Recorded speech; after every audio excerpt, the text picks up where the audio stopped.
deux questions types qu'on peut vous poser quand on vous donne seulement quelques termes d'une suite.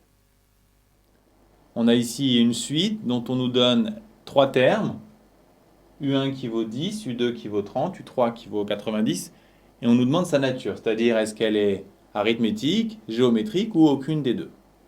On voit tout de suite que 10 fois 3, 30, 30 fois 3, 90, et on a envie de conclure qu'elle est géométrique. Par contre, on peut conclure sur ce qu'elle n'est pas. 10 plus 20, c'est 30, mais 30 plus 20, ça ne fait pas 90, donc la suite n'est pas arithmétique. On peut juste conclure qu'elle n'est pas arithmétique et qu'elle pourrait être géométrique. Ici, 4 fois 2, 8, 8 fois 2, 16, elle a l'air géométrique, mais on nous dit qu'elle est forcément arithmétique ou géométrique, donc pour montrer qu'elle est géométrique, on va prouver qu'elle n'est pas arithmétique. Quand on a une suite arithmétique, on passe d'un terme au suivant en ajoutant toujours le même nombre. Donc la différence entre deux termes successifs doit être la même. Testons ici. U2 moins U1, c'est 4. U3 moins U2, c'est 8. On n'obtient pas la même différence, donc la suite n'est pas arithmétique. La suite est donc géométrique. On veut sa raison. Si on observe, on voit que la raison vaut 2, mais comment le justifier? Pour ça, il faut se souvenir qu'on passe d'un terme au suivant en multipliant par Q. Donc par exemple, U2 c'est U1 fois Q. Donc on peut dire que Q c'est U2 sur U1 ou encore U3 sur U2. Si on fait l'application numérique, on obtient un 8 sur 4 qui fait bien 2. Enfin, pour le terme initial, U1 c'est U0 fois Q. Donc U0 c'est U1 sur Q qui fait également 2. Même problème, cette fois la suite semble arithmétique, donc on va montrer qu'elle n'est pas géométrique. Pour une suite géométrique, on passe d'un terme au suivant en multipliant par une constante, ce qui implique que le rapport entre un terme et le précédent doit être égal à un même nombre. Si on teste ici V3 sur V2 ou V4 sur V3, on trouve deux fractions différentes. Donc, on n'a pas le même coefficient, la suite n'est pas géométrique, donc ici, elle est arithmétique. La raison se voit tout de suite, c'est 4. Pour la justifier, vous faites tout simplement la différence entre deux termes successifs. Ensuite, dernière question, donnez le terme initial.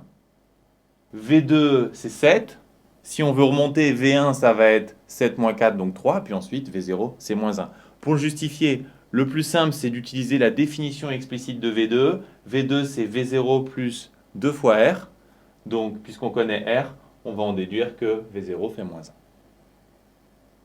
Cette fois, on connaît la nature de la suite, elle est arithmétique. On sait que U10 c'est 24, U18 c'est 44, et on nous demande la raison et le terme initial. De U10 à U18, en 8 coups, on augmente de 20. Donc la raison c'est 20 divisé par 8, 2,5. Et si on veut trouver U0, on va enlever 10 fois 2,5 à 24, donc on va enlever 25, on va trouver moins 1.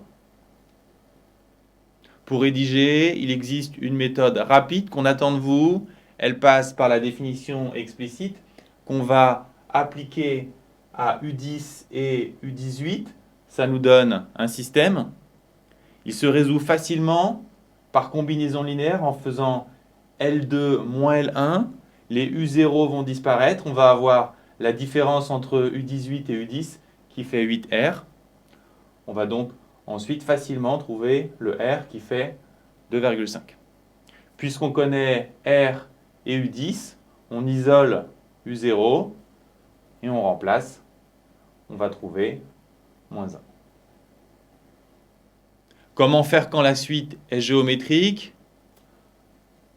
On passe de V5 à V8, donc en 3 coups, on multiplie par 27.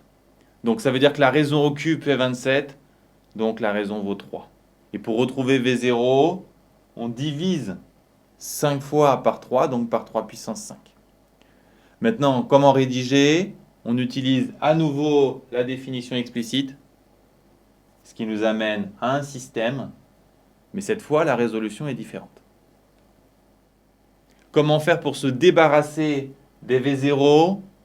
Cette fois, on ne fait pas la différence entre les lignes, mais on fait le quotient L2 sur L1. Les V0 vont disparaître. On va avoir V8 sur V5 égale Q puissance 8 sur Q puissance 5. Autrement dit, on va trouver Q au cube égale 27, d'où Q égale 3. Ensuite, puisqu'on a la raison et V5, on va trouver facilement V0 en l'isolant. Et on obtient, après simplification, cette fraction. En fait, quand vous avez ce type d'exercice, que la suite soit arithmétique ou géométrique, la méthode est la même.